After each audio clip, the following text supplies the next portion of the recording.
girls. Welcome back to The Girls Wanna Know. We are talking today. I feel like we talk a lot about our mental health, our journeys with our mental health. Yeah. But we actually have clinically diagnosed disorders, and we're going to talk about our journeys with that. Yes. I love that. Baddies on a healing journey. Yeah, baddies on a healing journey, but also baddies with like disordered brain. You know what I think that's funny? When you're like a pretty girl and you do have something like autism or whatever, ADHD, people are like, they don't believe you. They don't believe you. Yeah. They're like, whatever, bitch. Yeah, so I have OCD. She has ADHD, and we've both had it pretty much for our whole lives. Yeah. You got diagnosed as a kid, though. I did. I didn't get diagnosed until 2022, and so I just been out here freeballing OCD for this whole time.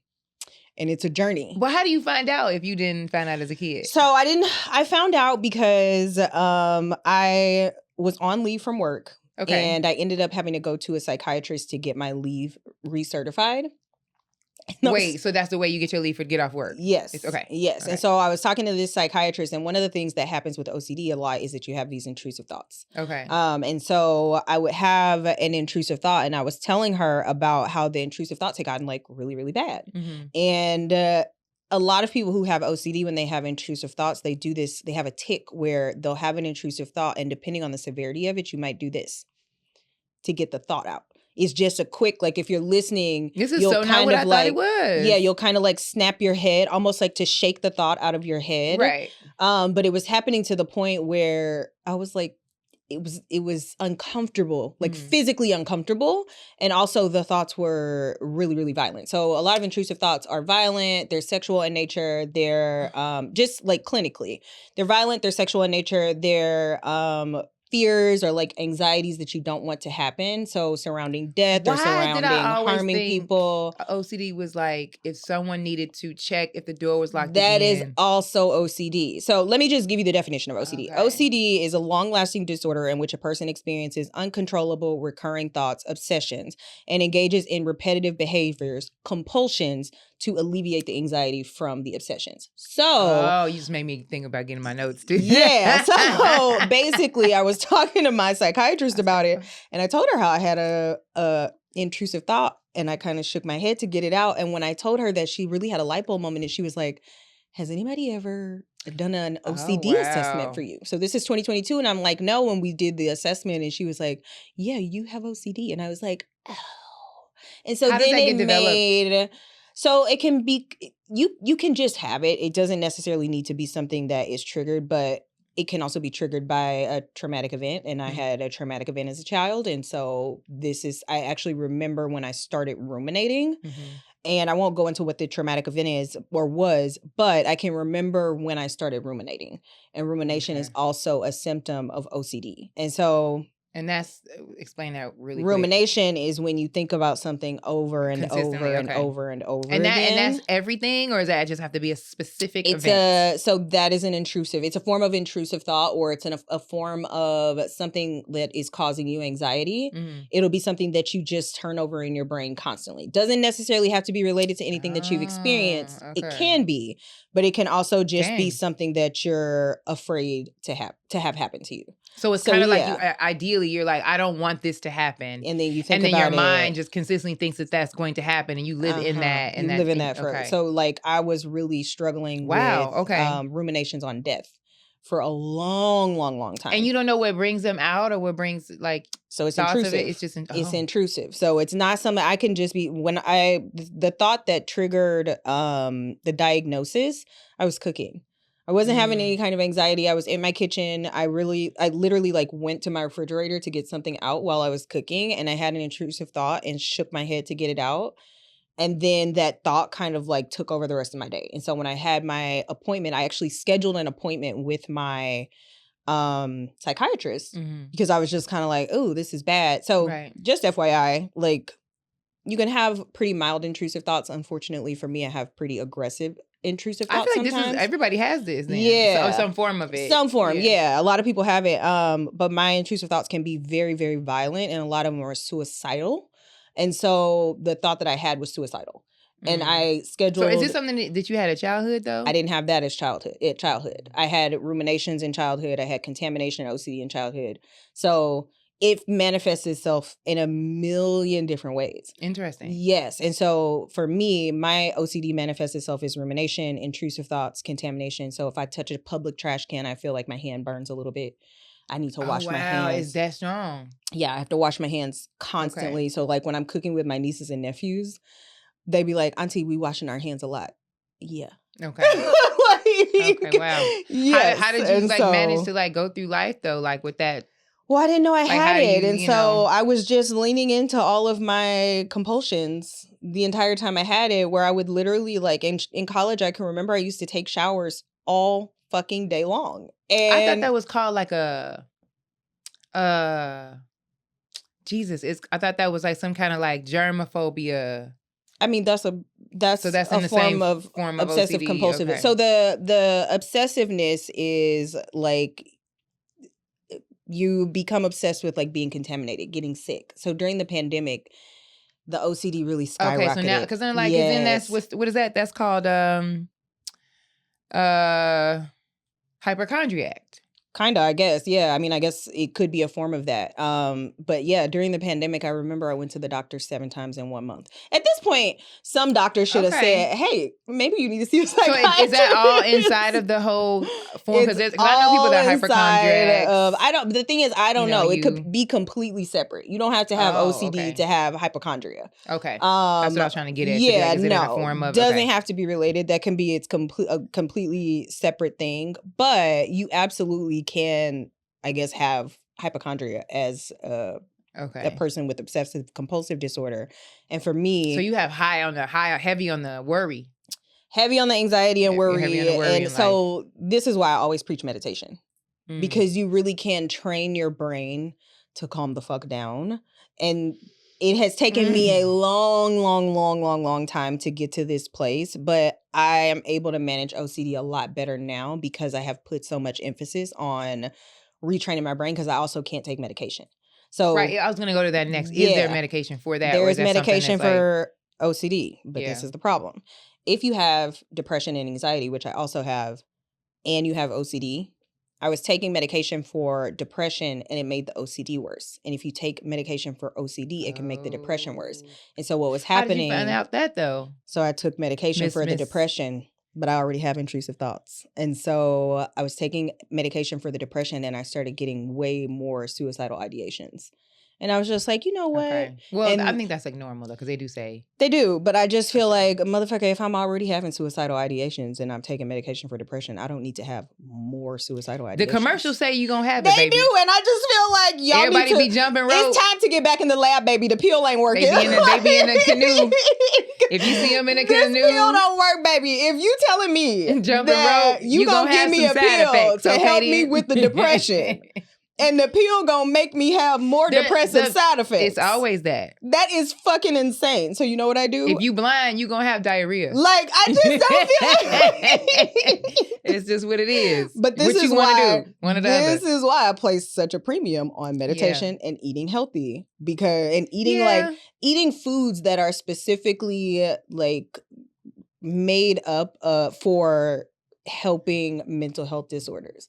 So there's a whole kind of, sort of, but maybe not. No, you absolutely can. Scientifically, you absolutely can eat food. Sometimes, yes, depending on the severity of your diagnosis. My diagnosis, I can treat with meditation, with certain practices. I don't want to treat with medication. I think that's necessary. You do need to have a combination of things. You got to have a combination of things. It's a choice if you want to do medication of things. Yes, if you want to do medication, that's fine. Because nowadays they have so many things. I'm noticing that now. I go to Target and you'll see a whole section now of gummies being stress. Mm-hmm. This, that, it's becoming common now, apparently, because you're seeing a lot of over-the-counter things for even things of bipolar. There's gummies for, but this is why I don't smoke weed for real or drink. So I used to drink and smoke all the time. Obviously affects. But if you have OCD, anxiety, depression, it exacerbates your symptoms. Okay. Yes. That sucks. So it sucks. And so I would find that I would smoke and I would feel great, but then I would also have little jumping jacks in the back of my head going nuts. And I'd just be like, damn, can I just have a good time? And my brain would be like, no, bitch, not with this shit.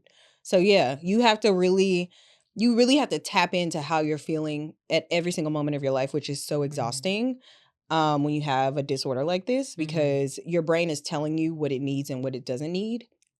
You got to be listening. Otherwise, it's going to beat your ass. I think it just takes the life lessons and like maturity of understanding what you have. Yeah. You know, I think that's really what it is, because you're going to get 37 books. You're going to have 97 doctors telling you, you should. Yeah. I think for me, I was diagnosed with ADD first. Mm-hmm. And like, that was like in the like 90s. Okay. Tell us what the difference is. Do you know the difference between ADD and ADHD? Okay, yeah. Tell us what the difference is. In the 90s, I don't think they really knew what the ADHD was. So that was later for me. ADD at the time was just, I think, attention deficit disorder. Yeah. Which I was diagnosed with at like 12.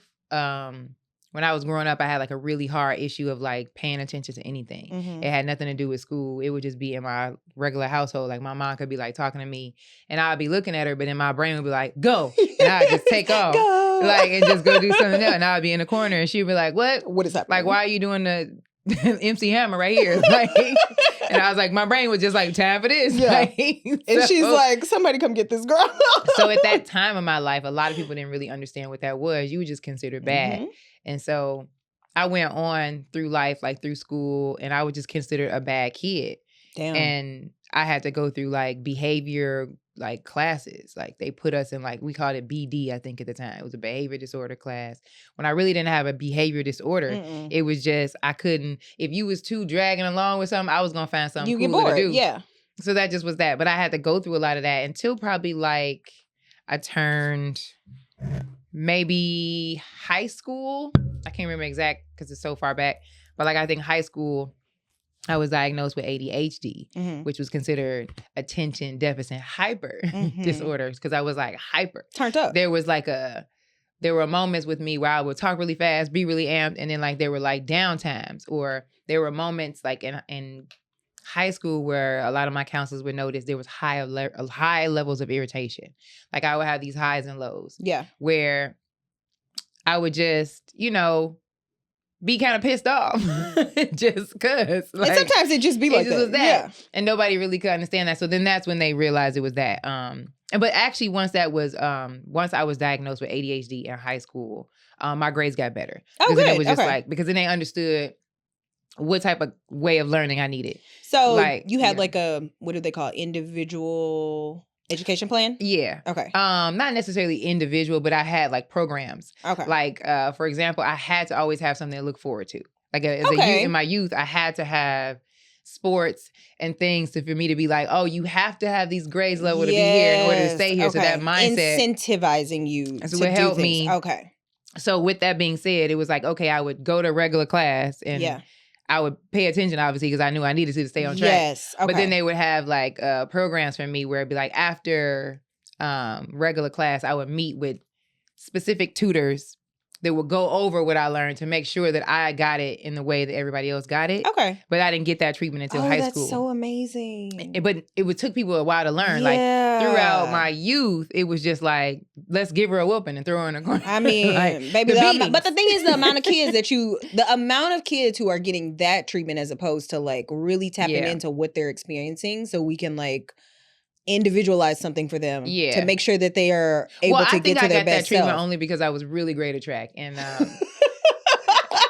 that point of being well, there you go. Honestly, like I'm serious. Like I went to but that's consistent with that's consistent. Like athletes are always no gonna programs get for no ADHD. It was just like, this bitch is fast. Yeah. And we're gonna need to keep her on this Let's get her some help, guys. You know what I'm saying? We needed to run this 400. 1,000. They kept, so I had programs for that. But I went through life without medication. Yeah. Like my whole life. Because my mother was against it. She just was like, I don't hear great things about Ritalin. She had this idea they were uppers and downers, which we learned later they were. Yeah. So she didn't. So I went through programs of training myself on how to pay attention. Cognitive behavioral therapy. Basically. My mother would train me to like learn how to put things back where they belong and to make sure I had structure and to make sure I was organized and to kind of teach me in a way if I feel like I'm doing something else to be like, oh, let's go back. Yeah. So I was mentally trained that way, but there were some other little things that come with ADHD that like I wasn't able to fixed with that type of training. So I went throughout all my life, even like, you know, growing up, it was just like, I couldn't get through a book. Yeah. There was no such thing as reading a book for me. Yeah. Sometimes I would be reading and I would be like, I would only get to like, in the beginning. And your brain, my brain was not going past that one line. This makes sense to me because your brain just be doing a million other things. Yes. Yeah. Yes. But then I ended up learning it was a superpower because I'm able to multitask very effortlessly than anybody else. Like a lot of my friends be like, how do you handle all these things and get all these things? It feels good. Yeah. Like literally, some people be like, how are you like able to run this? It feels good to my brain. Like the more that my brain has more things to do, we feel like, oh yes. Productivity is like, But then there's an overload that you don't know that you have. That's the thing. So what does the overload look irritation comes? Because you're just doing a whole bunch of stuff and you're not realizing that you're getting irritated by maybe some of how much you have, how much you continue to put on your plate, how much you never say no, how much how much one of the things isn't working out and you don't understand why. And we need to complete the task. Yes. Okay. It has to. If it's not done, I'm agitated by that. Okay. So I actually want to jump in here because I feel like another thing that I learned during OCD and what it sounds like you have is that we have hyper emotion around certain things that other people will just brush off. Yeah, that is one of the. And I just want to like go back just real quick because you said that y'all was doing like behavioral therapy or not behavioral, just stuff to help you learn how to like. Well, they were just making sure that because I learned different. So I could have a regular lecture in my class, and everybody else may receive that information normal and be able to take the notes. While she's talking, somehow I've drawn several different pigs. No, that's not what I was going to go back to. Several different pigs. There's a page full of piglets. No notes. Just cartoon pigs. It's just pigs. So this was on my mind. I had to get it out on this paper. It's fine. After class and be like, this is not. But what I wanted to say Facts. was that you said something and I said cognitive behavioral therapy. Oh. But one of the things that OCD does is it makes you check everything.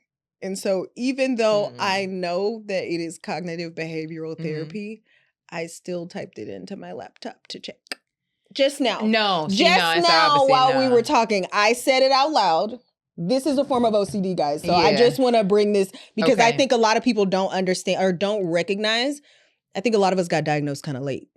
And they're not. I got diagnosed early. I just think I'm the us that got diagnosed late. Yeah, that's what I'm saying. I read a lot about the late diagnosis. The late diagnosis, yes. And popped up a lot, actually. We know things, but we have to check them. So I'll know how to spell a word, and I'll spell it for somebody, and then I'll secretly go in my phone and double check, look it up, even though I fucking know. Or I'll use a word, or I'll say something that I've researched and read a million times, and then I have to go secretly check. Yeah. And it's not that I don't know it. It's that the OCD is saying, bitch, you better check that and make sure it's right. See, I have more of an aloofness, which a lot of times I think I've learned as I've gotten older, that's why a lot of times my personality is perceived strangely through people. Because it's a very fast pace. Like I'm learning it now as an adult because I know it now. Yeah. So now when someone's talking to me and I'm just like, receive, gotta go. Like, like now I'm just kind of like, receive, I'll respond. Because now I understand if I don't, and my brain is telling me I want to go do this because I already saw it. But it's trained. It's trained. You're trained. But I do have this. This is something I really do struggle with. Like, for example, normal conversations. Like, let's just say I'm in a comedy club and someone is talking to me. And it could be a dope-ass conversation. It might be something I asked them. Yeah. But in the corner of my eye, I saw something else. Yes. And now my brain is like, we should go see what's going on with that. So now the whole time that I'm talking to this person, my brain is still like, you ready? It's like a puppy. It's like puppies. You know, puppies just be in everything. Literally. Your brain just be like, every single point of stimulation, your brain is latching on a little bit to it. Okay. It loves it. So it's just... it's a control thing for me now. So do you do stuff in your day-to-day to kind of help manage it? Like behavioral things now to help manage it? Yeah, totally. Now, I mean, I have a structured day-to-day. Okay. Like I have to wake up. I have to be like, you need to do this. Have a routine. I have to have a routine. If I don't, it's going to be lit. Okay. It's going to be lit. It's going to be one hell of a day. Yeah. Like, okay. And that's something I still struggle with. Like, for example, even being a stand-up, my brain sometimes will do what it wants to do. Like I could say, we're going on this stage and we're going to talk about your mother. I can get on stage and my brain will be like, psych, we not doing that. Yeah. You saw that dude in the yellow shirt, let's go. Yes. Like, whole set's going to be on yellow shirt guy now. Yeah. Now I've ruined that set. I might have planned to tape. I had a whole idea. And then now it's going to be good. It'll be good. But it's going to be like, I'm going to watch the tape and be like, what? But sometimes, honestly, the organic output is sometimes better than the stuff that we rehearse, and so we just let I can't live my life this way no more. You know what?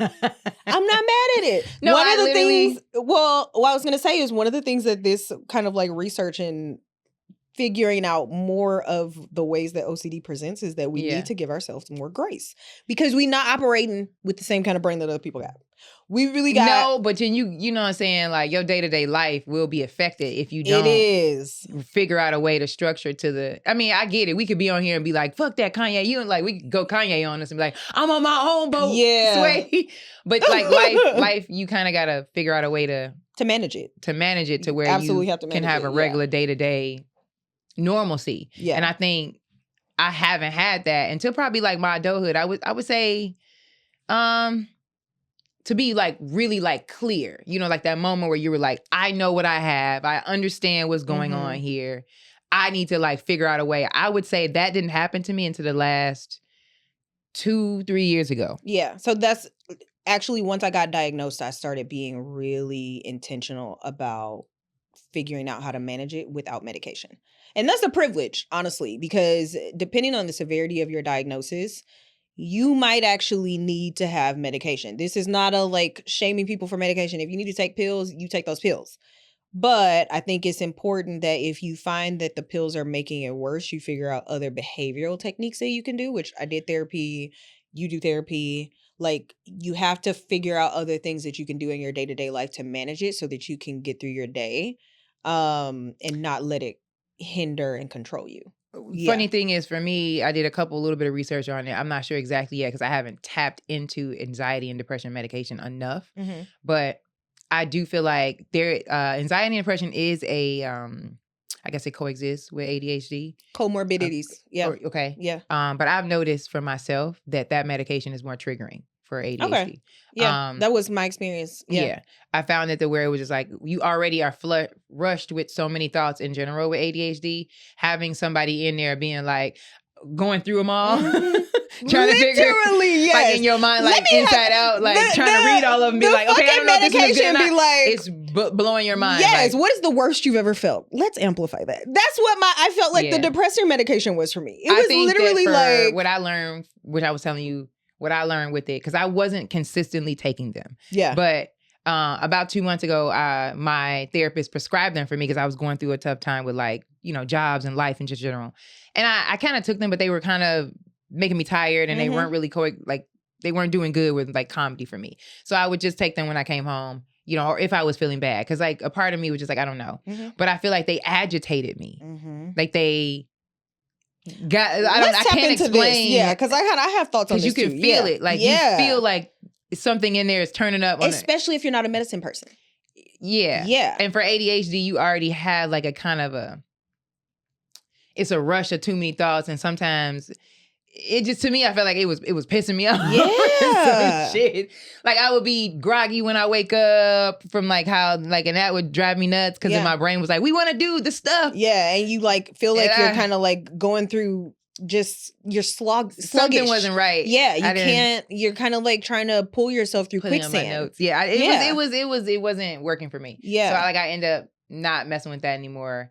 But I feel like for ADHD, the most interesting part is you do have like, you already are born with emotional dysfunction. Like you're already, because it's too many of them at one time. So now you don't really know how to use them, especially if you're a kid. I remember when I was like younger, I would have all types of like blasts of like different feelings at one time. And then they would just be too many of them and I wouldn't know what to do with them. And if people didn't react to them the way that I would expect, it'd be like, you need to slap them. You got it? You got to slap them.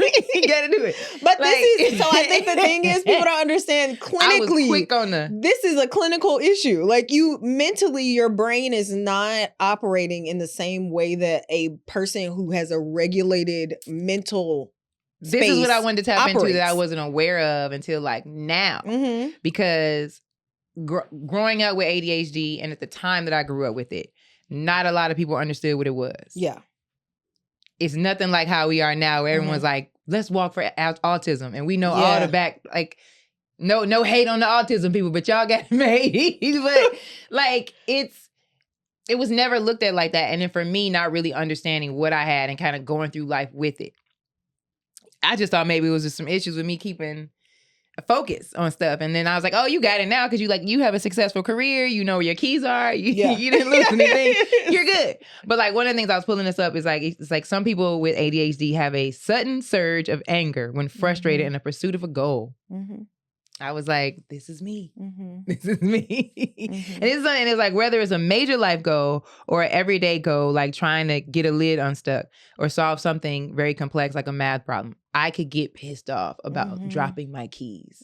And whoever's around could get cursed out. That could happen. Like, I feel like I've noticed that there over time, my frustration with, I could move around in life and have a good time, but if it's too much of a life struggle or somebody in my job getting on my nerves and it's too much a stimulant of one emotion, I have no clue where to put that.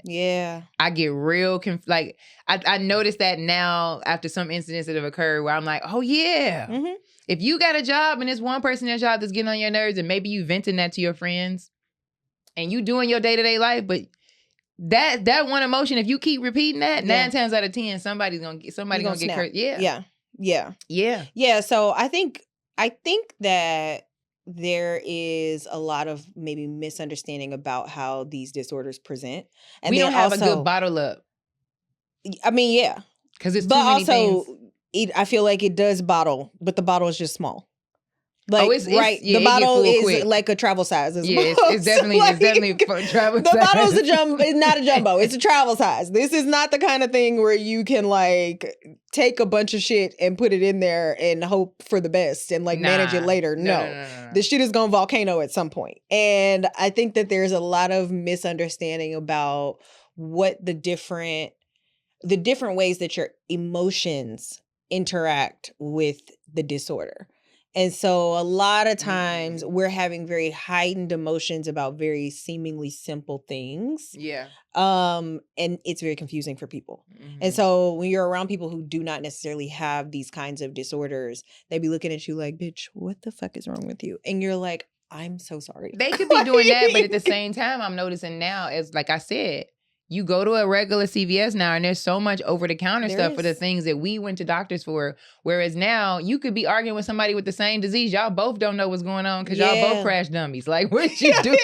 Like, no, I was thinking that, like, you know, I remember I had got on ADHD meds during the pandemic, and then there was a shortage. It was a major shortage where a lot of people weren't getting their ADHD medication. And then the people that were feeling like it was sugar pills. Right. It was, right. So I was laughing. I was like, that's when everything went downhill. Remember when we all came out of pandemic? You was like every restaurant, every store you went into, didn't nobody know nothing. Everybody was off their meds. Baby. Nobody was on ADHD medicine. So everybody was like, what? This is Walmart. How did I end up here? Whose jacket is this? I work here? Like, it was like, I think that 90% of people have it or have some form of it. So the thing is, I'm cautious to say that I'm cautious against saying that, right? Because I feel like there's so many different types of mental health disorders. True. I think a lot of people have things that they don't know that they have. But that's the point I'm saying. That's what I was trying to say. Oh, I thought you were saying they had ADHD. I was claiming that because I got it. I was like, they probably all these things. I think a lot of people got a lot of mental health disorders and they just don't be knowing that they got mental health disorders. I think a lot of us do with the way things is going in our world now. You can't be too wrapped tight. But you know, still, I mean, I think with ADHD for me though, I have find it that it's very irritating in general to just live with it.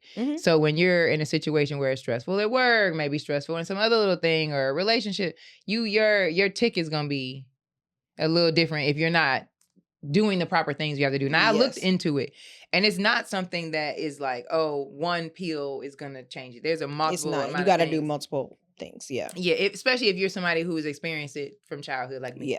For example, it's like you kind of got to be consistently in therapy. You probably should be consistently in some form of anger management. And if you want, you can have some form of Adderall or whatever, low doses or something. If it, like a lot of my friends that take the Adderall, sometimes it depends on a job or school. That's more of what the medication is for. Yeah. As far as handling your mood swings and like the emotional dysregulation, a lot of that is just from anger management and having a regular therapist to talk to about your day-to-day life. So that's the only thing that's going to fix that. The medication, it can assist in a way of like you're not being frustrated by having too many things with your brain. Right? Like I think sometimes when my ADHD is bad, it reminds me of when you are losing Tetris. Okay, and it's all stacking up. Yes. Yes. Okay. That's what it feels like. As an OCD person, this makes a lot of sense for me. Yes. When you about to turn up. Yeah. Mm-hmm. It's all stacking up. Yes. So I will say one of the things that's helped me a lot with OCD is making sure that I saw something that said you have to de-emphasize every little thought.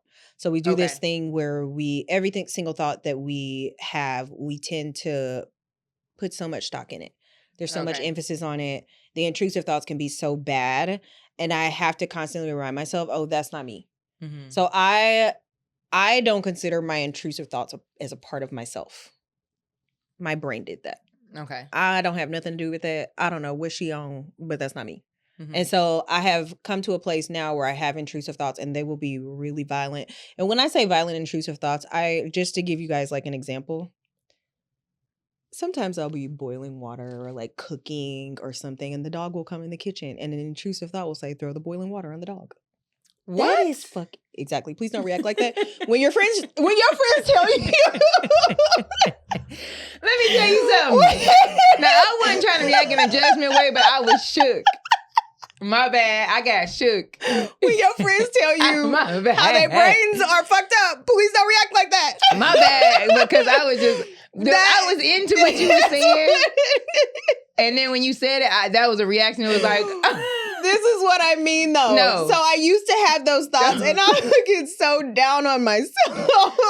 Now, that's deep. Yeah, so this is what I mean. This is, okay, so that's, wow. When I say I have intrusive thoughts about suicidal ideation, I mean when I'm having a bad day, I constantly have, and this is where it's really difficult, I constantly have the same visual of me committing suicide. And I won't go into what it is, but and I'll say unaliving. I'll constantly have the same visual of me unaliving. Yeah. But it's a very dark visual to have over and over again. Okay. And eventually, even if your day is not that bad, if you keep having that visual, you got to take a moment and kind of like, sometimes I just have to take a moment and cry it out because that's just exhausting mentally to keep doing. Yeah. But also then I have to divert my attention to something else. Okay, what can I be doing in this moment that's going to take my brain out of this place of repetitious ideation? Right. Because it's making me really fucking sad.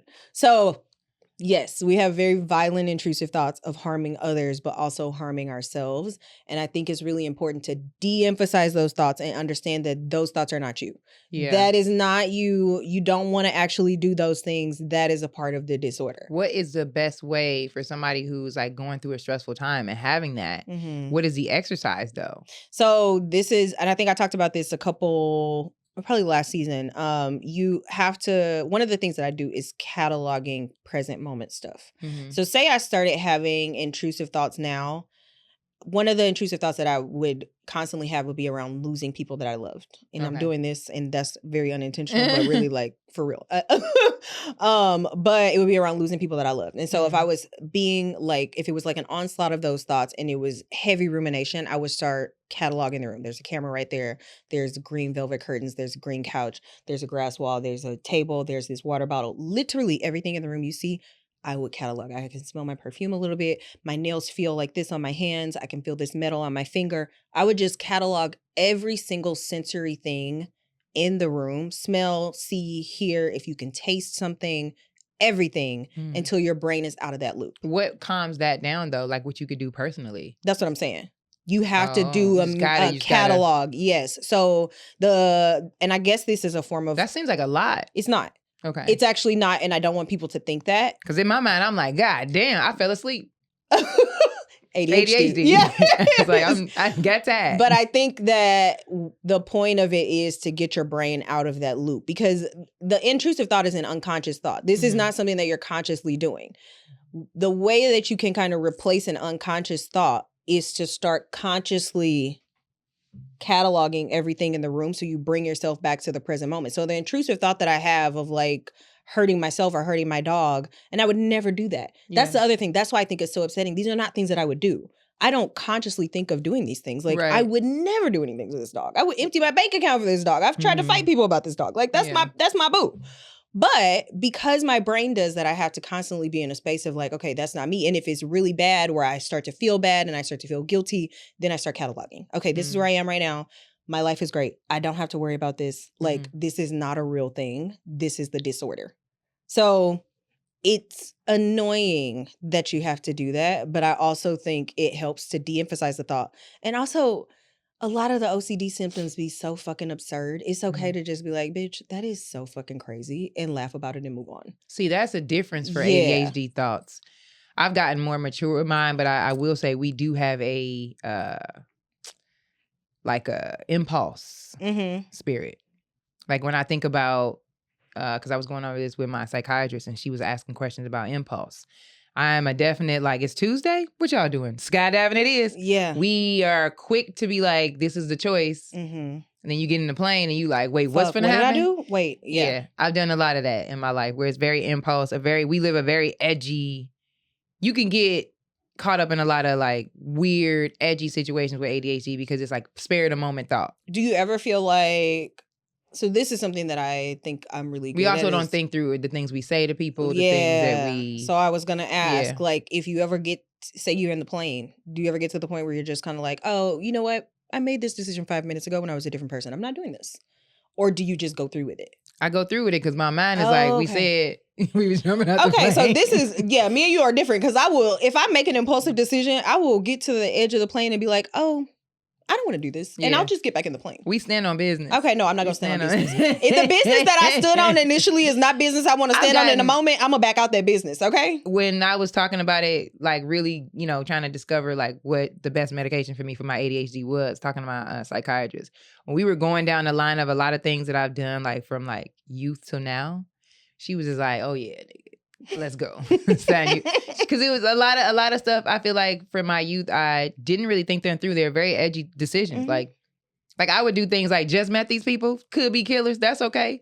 Let's head on out. Yeah. Like it's if you have a very adventurous thought process because it's stimulating. Yeah. Like we need stimulation constantly. Yeah. Constantly. So it's like, all right, this seems like a terrible idea, but let's see if we make it. And if we survive, it's even more like, yes. Adrenaline rush. It's a rush thing to where as I got older, Not I would if be we like, survive.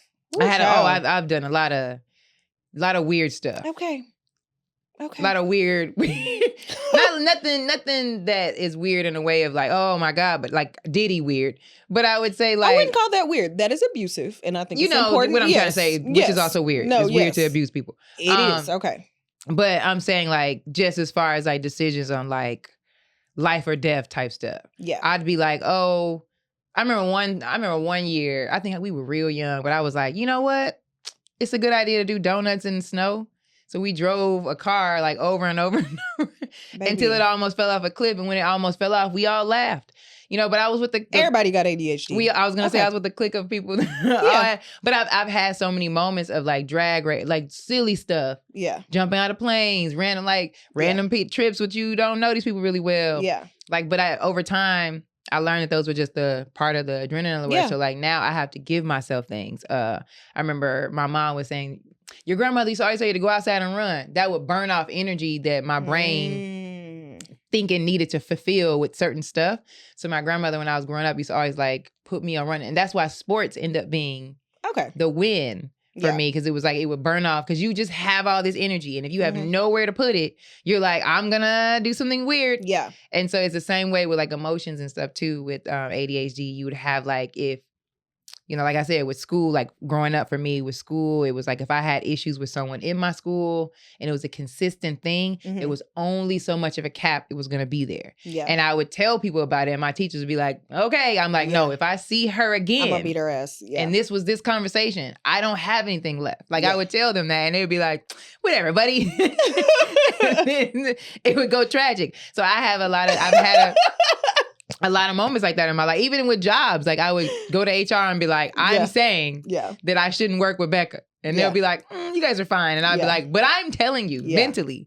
Like, and then it would always go bad or because I could never figure out what to do with it. It cannot be repetitive with me. Yeah. Repetitive negative energy, I don't know where to go with it. Yes. So like for my lifetime, learning that, I would just, which ended up not being good for me, I would just quit certain jobs. Mm-hmm.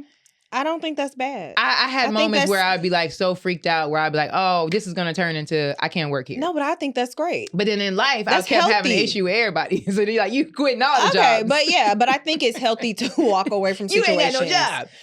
That's going to trigger you. I think that's really healthy. Yeah. I think it's really healthy to say, you know what? This is not a healthy environment for me to be in. Let me go ahead and remove myself before I do something I regret. Yeah. That's healthy. I've had a lot of moments like with jobs, even like in entertainment, like with certain people that I'm like, oh, this energy just doesn't sit right. And I know there's no in between with me. So I just would not allow myself to be in those moments. The only thing that I think I'm still working on, and I said this to my brother recently, I'm like, I think my kryptonite is love. I love me trying to take me down. I have a hard time with like people that I love, eliminating them that trigger it. When it comes to like family members or somebody I'm dating or a really long time friend, if they trigger things within my ADHD, I'll let them get too many passes. Oh, I'm the exact opposite. Yeah. So with OCD, if I feel like you're triggering my OCD, because I will ruminate about some shit. I will think about some shit. I can't even handle the amount of time that I could think about one thing. If I feel like somebody is triggering something in my OCD or anxiety, you got to go. Nah, because my peace, baby, I need my peace more than I need air. Like, I need my peace. And if I feel like somebody is disrupting my peace, they're going to get up out of here. I'm going to get better at it this round. But in the past, like, well, not even just in the past, just in general, like, I find myself, my brother's even telling, I will, it's like she lives within. If you go too far, it's definitely head spin around like, it's my family. Like, you turn into Katie Kaboom. It's definitely like, it cannot be a repetitive thing for me. Like, but I remember like growing up in school, like young. Like this conversation I had with this psychiatrist, she was like, how was this? I was like, ooh. First grade was like, if too many people was turning up, like there was no way I was going to be first grade bully. Somehow I was going to rise up and be carrying. Everybody was going to be floating in the class. I was lit like growing up. Like there was like, I remember for me growing up, it was like if simple things, having an issue with another kid, or maybe someone's a bully and it became too repetitive, somehow I was the smallest and most evilest. It was never in between. Okay. It was never in between. And a lot of my teachers used to be like, we don't know what happened. Yeah. But it was like, from this to here we are. 0 to 100, yeah. Somehow the block is stuck in his throat. And like, we don't know what, like, it was, so now I'm aware of it a lot. And I got aware of it a lot because I did do anger management for a really long time. Like 1 year, I took it for a whole year. Mm-hmm. And like, I learned a lot through that. And you think you be tight. I think I have to. But I just think it's a thing where you got to consistently. Yeah. Well, you don't realize that. Yeah. Though. I thought I was cured. Yeah. I left there like, thanks everybody. Type shit. Next thing you know, I was outside again like, this is Sparta. Like, Yeah. So, I think with these kind of disorders, you just really be like working through it your whole life. I don't think it's ever going to get to a point where I'm going to be able to stop meditating or stop like working out or journaling or like cataloging shit, because we also have comorbidity. So we also have anxiety and depression. I didn't realize I had anxiety until I was in my 20s. I learned that that anxiety and depression is stemming from the ADHD. And if I was taking actual ADHD medication, it might not be as intense. So mine is not, they all separate. They all came from different things. I don't know yet. because like I said, I haven't. But I've been told that if I decide to go on a lower dose of ADHD medication, it's a possibility that might not be a major issue. Yeah. I don't think I can do medication at all. Like I feel like I'm gonna try it again this round, just because I guess since the shortage, there's other slower dosages that I've been discussing with my psychiatrist that I could possibly try. Yeah. I mean, I've tried it in the past, like I was telling you, like the side effects be lit. Mm-hmm. Like, when I was on an ADHD medication, I felt like it curbed my appetite quite a bit. The same thing happened to me with depression. And it would get to 8 o'clock at night and I'd be like, yeah, I've not had a eating handful the whole of day. almonds today. let me cook some food. But I wouldn't be hungry. Or you'd be too tired to cook because now you dead. But I wouldn't be hungry at all. That's I would be too weak. Like, it's a very... My brain would be like, you get ready to pass out. It's a very, like, it's weird because you don't have an appetite whatsoever. I didn't have an appetite. Yeah. I also had an extreme amount of, like, my brain would be, like, turned. Like, it would have me all night. I mean, it was cold. I had ideas after ideas, but I would be stacking blocks all night, like laying in my bed, being like, and now we gonna move this way. Yeah, no, like, I don't know. Like, I feel like so many people have, like, at this point, I'm wondering the percentage of people who have one mental health disorder and also have another.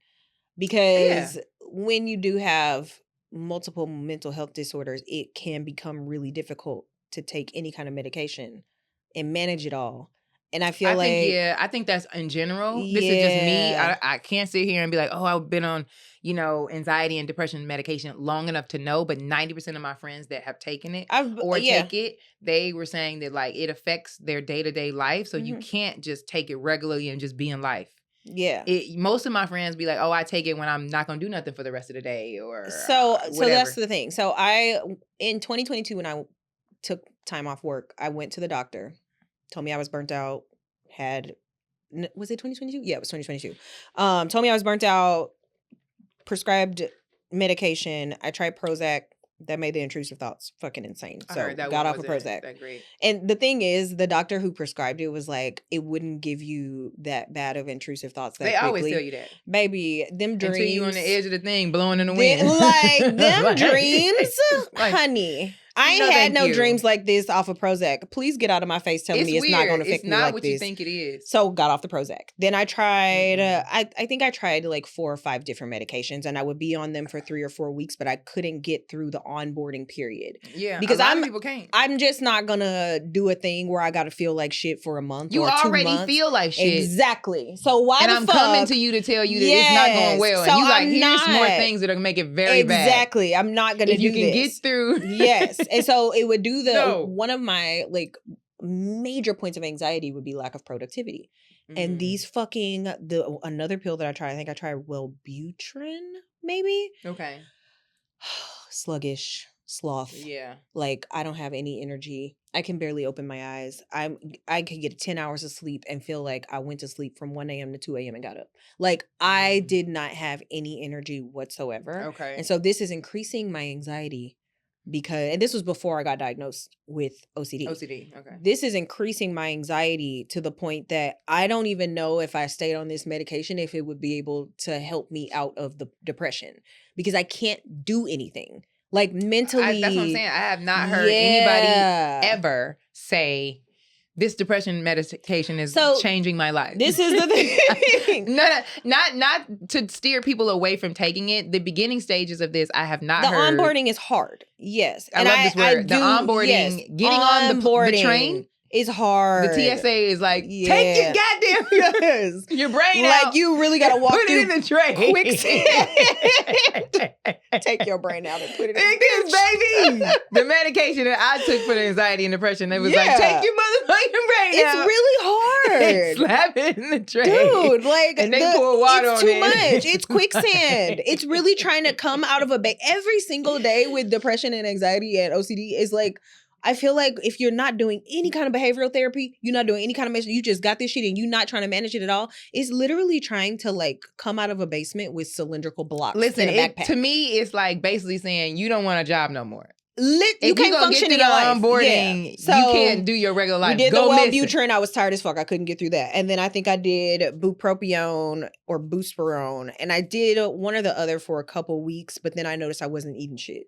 And so, that was like, I'm not eating shit. I don't have an appetite. I'm slightly more productive, but I'm also having more intrusive thoughts. And this was before I got diagnosed with OCD. And so this doctor is treating me for anxiety and depression and burnout, but he didn't realize what this other thing was that's like, because at this point, I didn't looked up lesser known symptoms of OCD and I got like a lot of them. Okay. And so at this point, I'm understanding that they weren't really able to fully treat me because they did not understand the full scope of my disorder. You know what's funny that you say that? I couldn't get properly diagnosed now as an adult since I did not take medication in my youth, and my mother trained me to do things that will help my ADHD. Mm-hmm. Those things were great, but they haven't enabled it to where people don't know how to diagnose me. Mm-hmm. Because when a couple of times when I was trying to get medication, they were like, you don't have it because you're too organized. Yeah. Or you don't have it because you're this driven. Or you don't have it because your apartment's clean. There's so many things that consider you having it. And a lot of my friends that have it they can't find their keys all the time. Yeah. Their apartment's not organized. They can't finish any task. Like they have a lot of goals and they can't get to any of them because they can't finish them. And then like the doctors would be like, well, you're pretty goal driven and you're finishing the goals and things that you write down, you cross them off and you do them. Like it was too much of that to where they would be like, you don't really have ADHD. Mm-hmm. I had to like I almost like this recent time I had to be like, but when I go in the kitchen, I know why I'm going, but I'm somehow now not finna do that. Yeah. I have to go, my brain has to be like, wait a minute, put down the whatever it is and go to this. It's like I have to fight to finish task. Mm-hmm. The only reason why I finish task, I think, is because I'm eager to be successful. Yeah. I want to be successful in what it is that I'm doing. But if it wasn't for that, I'd probably be... But I also think it's because you had cognitive behavioral therapy as a kid.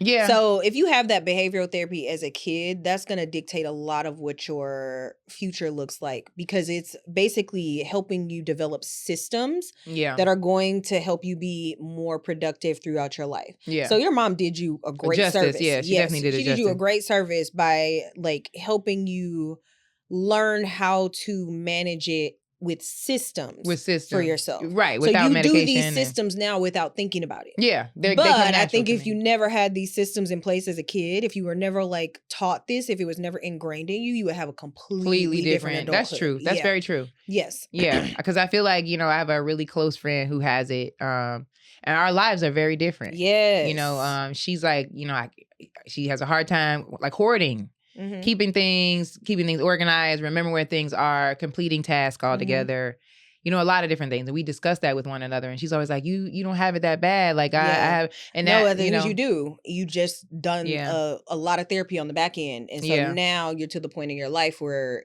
you know how to manage it a little bit better. And so I think the same is for me. I remember the first time I had a panic attack. I was on a road trip back from St. Louis. I used to live in Omaha and I was on a road trip back to Omaha and I had really bad anxiety when I was on the road. Mm-hmm. And I remember I started hyperventilating and it was the first time that ever happened to me. Mm-hmm. I started hyperventilating and my boyfriend at the time kind of looked over me. He was like, are you fucking hyperventilating? Mm-hmm. And I'm like, I guess so. We had to get off the highway. They had to call an ambulance. The ambulance was like, a real panic attack. Yeah, it was like a real ass anxiety attack. The ambulance was like, she's having an anxiety attack. And I'm like, oh, my heart rate was super rapid. They had me breathe into a bag. It was like a whole situation. And so this was in my early 20s. I continued to have anxiety attacks after that. It was almost like the dam broke. It was like, you've been hanging on to this anxiety for so long. The dam broke. I started having anxiety attacks all the fucking time. And that went on, and I'm a little ashamed to say this, but that went on for like 10 years. Where I just would constantly have these anxiety attacks and I would be hyperventilating and like I did not have the tools to like get my shit together. And so when I got into my place that I'm in now, I really started being very intentional about how to manage anxiety. But I think because I became so intentional about how to manage anxiety, because I started meditating so much, because I started like do this thing where if I'm having a really hard time, I'll just go lay on my yoga mat. Just lay on the ground. Don't even got to meditate. I just lay on the ground. It's called grounding. And it's literally just you trying to like get back to center with the earth. Mm-hmm. And so I'll just lay down. But because I started doing that 6 years ago, once I got diagnosed with OCD, I was just kind of like, oh, okay, this is another form of anxiety. I can do this. Like, I know how to fix this. And so with the hand washing and with the checking of the locks and with the like kind of just all of these little things that I do with OCD, I'm a lot more easily able to manage it because I had that anxiety first. Mm-hmm. So I think it's because we have like this history of cognitive behavior that we worked through, these systems that we put in place from a time where we weren't necessarily conscious of it. Mm-hmm. Now we're a lot better able to handle it. if that makes sense. Yeah. Well, I think, it just takes growth and really like kind of seeing, trial and error with stuff. Yeah. I think, for me, this is something that I've always struggled with. Like now that I really have taken a really good look at it. Mm-hmm. Because but it also has to be something significant that happens in your life to make you really be like, hold up, what? Yeah, I can't live like this. Yes. Because usually if you're getting by, like for example, for myself, like what I was trained to learn about my ADHD was getting me by. Mm-hmm. So I wasn't really like looking at it like a big... You didn't need to do anything else because you were okay. Yeah. I mean, yes and no. I think especially the career path that I just decided to choose, it's a frustrating career path. Mm-hmm. So you're going to deal with a lot of like frustration. Mm-hmm. I should have been prepared for that. When I already have very like short-tempered irritability and dysfunctional emotions, and you're dealing with a career that's on up and down all the time, I'm lit. Yeah. It's like that. So the things that I'm doing for myself now are important, like working out all the time to make sure that my energy's in the right space, and talking to a therapist, and considering being on medication, and telling myself, oh, you need to be a part of some kind of anger management. Like that's over time. But in the midst of it all, I was crashing a lot. And nobody was really looking at that as a big deal. I think that's probably what my anxiety of 10 years of anxiety attacks was probably kind of what that experience was for me. Yeah. Where I'm just kind of like constantly going through this loop of anxiety attack, and not really understanding what I needed to do to like get myself to a place where I wasn't getting to the hyperventilation part. Yeah. Because once you get to the hyperventilation of an anxiety attack, you've let it go on for way too long. Yeah. That, and I think for me, one of the things that I'm on top of my list is outside of like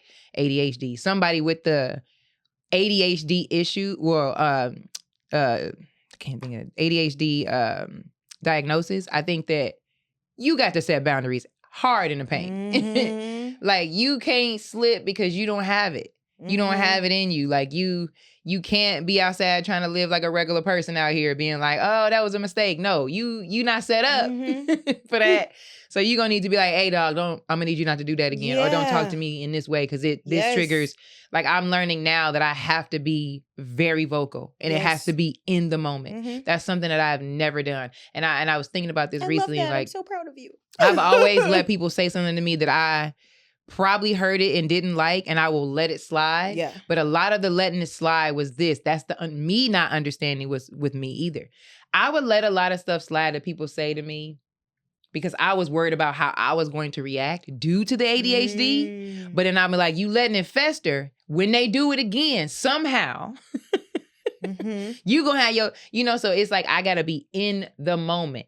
And that's something I've never done. And that goes with like friendships, relationships, jobs, all through my life. I've allowed people to talk to me a certain way, do something in a relationship a certain way, a friendship would go a certain way, and I'll let it slide. Yeah.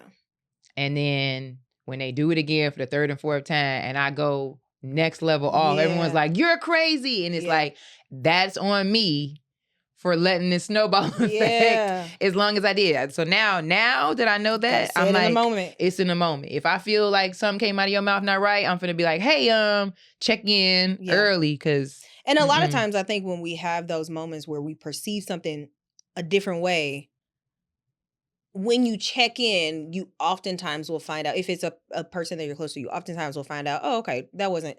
And you're, you know, and then you can just kind of let it, and it'll be go. It's all good. But if you let it fester, that travel size bottle gonna fill up. Like you gotta, you know what I mean? Yeah. I mean, I'm now I know that now. Yeah. Because I feel like there's been too many things that I'm like, somebody has said or done that I haven't said anything. And then I'm in a space now. Mm-hmm. When at the end of the day, they might not even be thinking about it the way you're thinking about it. They just living their life. Now they think you're just mad. It's like, so I'm learning now I have to be very clear on, asking questions, setting boundaries, and really understanding what I have and how I operate as a person. So this is something that is important for OCD too. And I think in general, it's important as you move through life to be able to set healthy boundaries with people.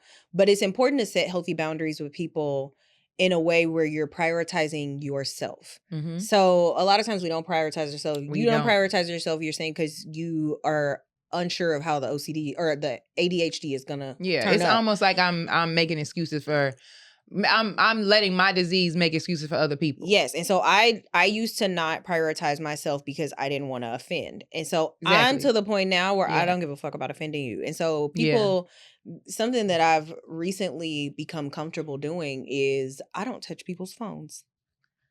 I don't like doing that. And so I'll have people be like, oh my God, we should exchange numbers, and they'll hand me their phone. And I just have gotten to the point where I'm like, I don't touch people's phone. And I tell them in the moment, I have OCD. I'm so sorry. Because you know what? When I think about what people do with their phones, I don't want to touch your phone. I don't like to touch anything in public for the most part at all. I have a really hard time with that. Yeah. So if I'm gonna be like functional with this disorder, I gotta be okay to set the boundary to say, I don't want to shake your hand. I don't want to touch your phone. I don't want you talking in my face. Like, she's like, as a matter of fact, get the fuck out of here. Like, this is why I had such a hard time during the pandemic, though, because the infection travels through droplets, and so during the pandemic, the OCD, and this was before I was diagnosed, the OCD was through the fucking... I went to the doctor, guys, 7 times in 1 month. I just want people to put context to that. I've heard about it. I get it. You go to think about going to a doctor 7 times in a month. That's insane. I mean, I'm just thinking about the insurance. Yeah. I'm not. I had health insurance, so it was fine. But like, to go to a doctor 7 times in 1 month, your brain is not operating the way that it's supposed to be operating. And so knowing that I have this kind of contamination funk, this thing where I don't really process, and it's fine. Like, you're not gonna get the fucking bubonic plague from talking to somebody. But knowing that I have this, I just am to the point now where I'm like, let me not be a part of certain environments, different things. So I don't go to festivals. I don't be like, if I go to a concert, I can't go to a concert and stand on the floor, because there's too many people around me in my space. If I go to a concert, I got to sit in a seat so I can get out to the aisle if I need to, where there's open space. Like, it's just a lot of things. Like, I went to the Taste in Chicago. This is one of the first times that I had a non-hyperventilation panic attack. You had okay. Yes. So I had a panic, and I didn't even know that this was a panic attack. This was like probably 2 years before the ambulance thing. I went to the Taste in Chicago, and all these people were out here, and I was like, oh my God, I gotta get the fuck out of here. Yeah. I've got to get the fuck out of here. And my friends was like, girl, what is happening for you? And I was like, I don't know. I gotta go. It was just so much. And so now I know that about myself. I don't be in large crowds of people. It's too much for me. It's overstimulating. We're gonna like end it here, but I was like, I think that's what it is. Like, I think it's the confidence of knowing what you have, being okay with being that, and giving yourself the grace. Giving yourself a grace. And like, I don't know, I'm not gonna finna go out and give a disclaimer when I go out and be like, this me, this is what I don't. I mean, but I do realize now, like, what people I mesh with, what groups I mesh with, what jobs are. So, I mean, I think once you are aware of your OCD or your ADHD or your autism or whatever, you need to know how to make yourself feel comfortable and operate around people for yourself. I always tell people I got OCD because I feel like people be real offended when you be like, oh, I don't want to touch your hand, because I don't want you to think I think you dirty. And I do think you dirty. But that's me. That is my issue. You're probably not. That's my issue though. I have contamination OCD. It's fine. But I like to tell people that because I don't want people to be like offended by my mental health disorder. I'm not going to say nothing until the first time something happens that affects me. Then I'll be like sharing, this is the kind of personality, or this is the issues that I have personally that works best for me. Yeah. Because I feel like nowadays you can offend somebody. You can. Any kind of way. If I came out like, I be trying to be nice. Like, which one of the letters from the, like, it's too much. But thank you guys. Please leave comments. Yes. Please let us know what you like about this episode. Share with us. Let us know if you have ADHD or OCD, autism or OCD, what you're experiencing and how you're managing it. We would always love to share that with each other. Thank you so much for watching, you guys. We'll see you in the next episode. Bye, boos.